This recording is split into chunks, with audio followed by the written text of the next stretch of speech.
அஷ்டமன் தேர்டை இன்றைக்கி ஜோதிடம் சார்ந்த தத்துவார்த்த கருத்துக்களை பார்த்துருப்போம். தத்துவம் விட்டுருங்க, ஆனால் நம்ம வாழ்க்கையில் இவ்வளோ பிரச்சனை சந்திக்கிறேனே, எனக்கு அதில் ஜோதிடத்தில் ஏதாவது தீர்வு உண்டா அப்படின்றத ஒவ்வொரு பகுதியிலும் பார்க்க போகிறோம். அப்படி பார்க்கும்போது உடல் தான் எல்லாமே. உடல் இருந்தால் தான் நமக்கு உயிரும் இயங்கும் இல்லையா? அந்த உடல் நல்லா இருக்கணும் அப்படின்னு சொன்னால் நம்ம என்ன மந்திரங்களை சொல்லலாம்? உடல் என்று சொன்னாலே ஜாதகத்தில் பார்த்தா லக்னம் தான். லக்னம் சரியாக இருந்தால் தான், லக்னத்துடைய அமைப்பு சரியாக இருந்தால் தான், லக்னத்துடைய காரகத்துவ அடிப்படையில் தான் அவருடைய முழு வாழ்க்கையும் அமையும். ஒரு லக்னமும் லக்னாதிபதியும் லக்னத்தை சேர்ந்த அந்த காரகத்துவம் சரியில்லை அப்படின்னா அந்த ஜாதகத்தினுடைய அமைப்பு ஒரு அளவில் இருக்கிற ஒரு வரையறைக்குள்ளே தான் இருக்கும். லக்னம் என்பது தான் மிகப்பெரிய ஒரு உடல் என்று சொல்லலாம். உடல் அமைப்பில் அது லக்னம் என்றாலே உடல் என்று சொல்லி தான் வரவேற்பாங்க. அந்த உடல் நல்லா இருக்கணும்ல, நோய் இல்லாமல் இருக்கும்ல. நோயற்ற வாழ்வு தானே குறைவற்ற செல்வம். நோய் இல்லாத ஒரு வாழ்க்கை இருந்தால் தான் நம்முடைய வாழ்க்கை இருக்கும்.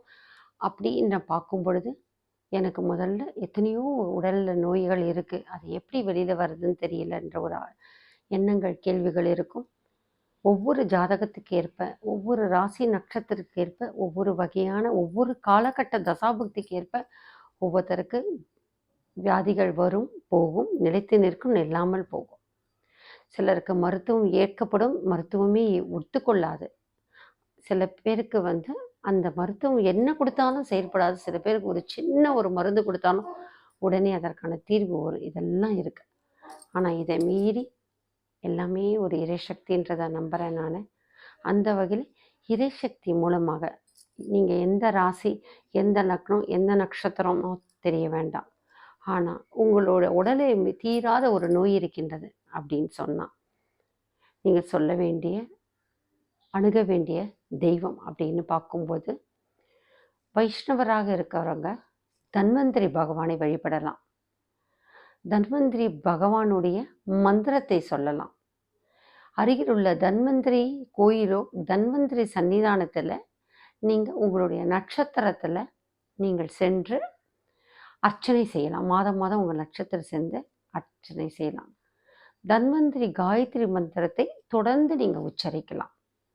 அதே போல் சிவன் பக்தர்களாக இருந்தால், நீங்கள் சைவமாக இருக்கின்ற பட்சத்தில், சிவனுடைய பக்தர்களாக இருக்கின்ற பட்சத்தில் நீங்கள் வைத்தீஸ்வர பகவானை வணங்கலாம். அந்த வைத்தீஸ்வரன் கோயில் இருக்கிறல, அங்கே இருக்கின்ற அந்த தத்துவார்த்தமான அங்கே நீங்கள் பிரதர்ஷனம், சிவனை மையமாக கொண்டு நீங்கள் பிரதர்ஷனம் செய்து பூஜை செய்கின்ற போது உங்களுக்கு பல நோய்கள் விலகும். அதே போல் சிவனுக்குண்டான மிருத்யுஜய மந்திரத்தை சொல்லலாம். நீண்ட ஆயுள் உங்களுக்கானது கிடைக்கும். அதே போல் ருத்ர ஜபம் தொடர்ச்சியாக அந்த வீட்டில் தொடர்ந்து நோய்வாய்ப்பட்டு கொண்டே இருக்கிறார்கள். தொடர்ச்சியாக அவங்க வீட்டில் அகால மரணங்கள் இருக்க, தொடர்ச்சியாக அவங்களோட வாழ்க்கையில் உடல் சார்ந்த மணல் சார்ந்த நிம்மதியற்ற வாழ்க்கை இருக்குது. பித்து பிடித்தவர்கள் போல அவங்க வீட்டில் பலர் அல்லல் துன்பம் இருக்கிறாங்க. இவங்க எல்லாருமே ருத்ரம் சொன்னாலே ரொம்ப நல்லது. அதே போல் குலதெய்வ வழிபாடு ரொம்ப ரொம்ப உச்சிதம். அதுதான் முக்கியம். அதுதான் எப்படி எல்லா ஜாதகத்துக்கு ஒரு லக்னமோ, உடல் இல்லைன்னா உயிர் இயங்காதோ, அதே போல் நம்மளோட உடல் உயிரோட நாடி எங்கே இருக்குன்னா குலதெய்வத்தினுடைய பிடியில் இருக்கு. முதல்ல குலதெய்வம் தெரிஞ்சாலும் தெரியாலும் குலதெய்வம் தெய்வோப்பியோ நமகவும் குலதெய்வமே போற்றின்னு ஒரு சொல்லி மனசார அந்த குலதெய்வத்தை வணங்கும் போதே நமக்கு பல நிம்மதி கிடைக்கும், பல சக்திகள் நமக்கு கிடைக்கும். அந்த வகையில் சிவன் சம்பந்தப்பட்ட மந்திரம் என்று சொல்லும்போது பாலாம்பிகேச வித்யேச பவரோக அரே தேச ஜெபன் நாம நித்தியம் மகாரோக நிவாரணம். இது சமீபத்தில்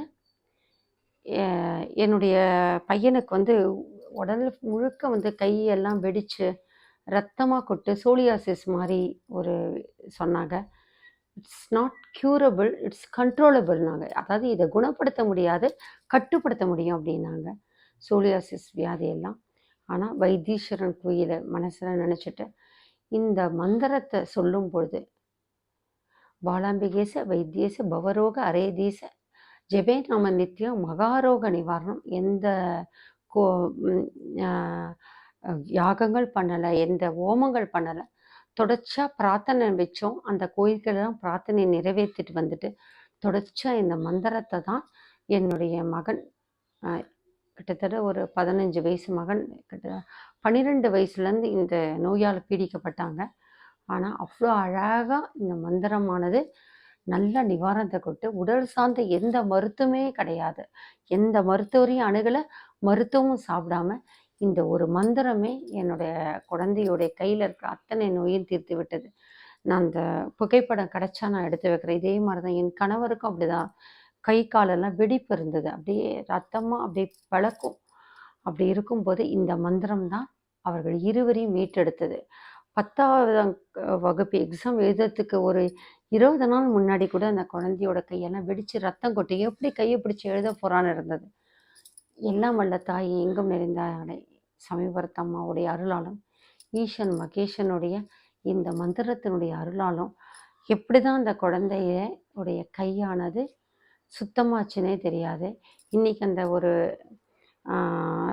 10 விரலையும் பார்க்கும்போது பார்த்தீங்கன்னா அதற்கான இதுவே கிடையாது. நான் உங்களுக்கு அந்த விரலை மட்டும் காட்டுறேன். அந்த பிஞ்சு கையோட விரல் இன்றைக்கி ஒன்றுமே கிடையாது. மந்திரங்களுக்கு அவ்வளோ ஒரு மகிமை உண்டு.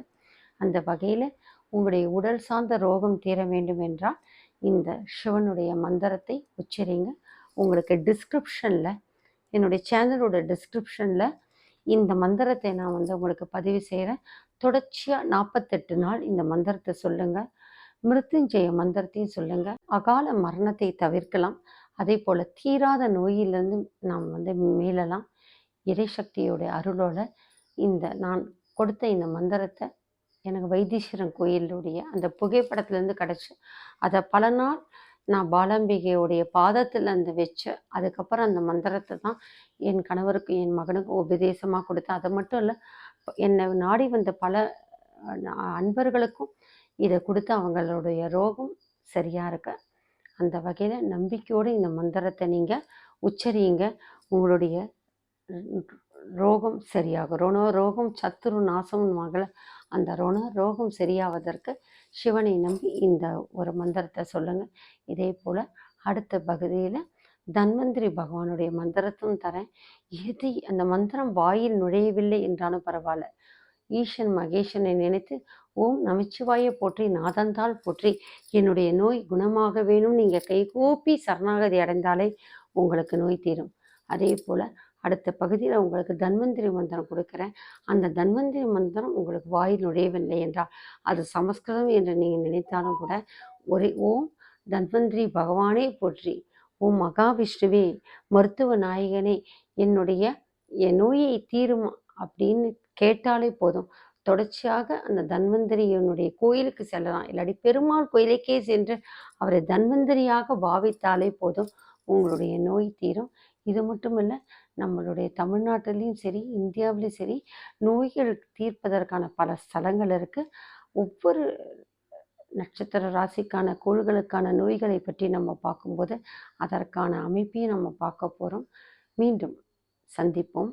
அஷ்டவமன் தேடையில்.